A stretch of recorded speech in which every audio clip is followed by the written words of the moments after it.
الله يجازيكم بخير اختي.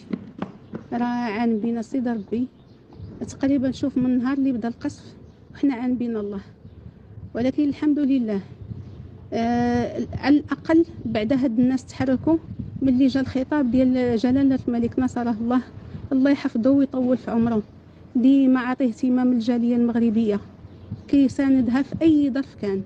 الله يجازيكم بخير. بغيناكم نتوما ديروا يديكم وتساندونا وتوصلوا صوتنا لهذوك الناس المسؤولين، باش على الاقل يديروا شي حل يوصلوا لينا وليداتنا في الامان. الله يجازيكم بخير. دابا تقريبا هذه يومين وهما في بور السودان، ما عرفنا واش واكلين واش شاربين واش محطوطين في شي بلاصه اللي مؤمنه، واش ما عرفنا حتى شي حاجه.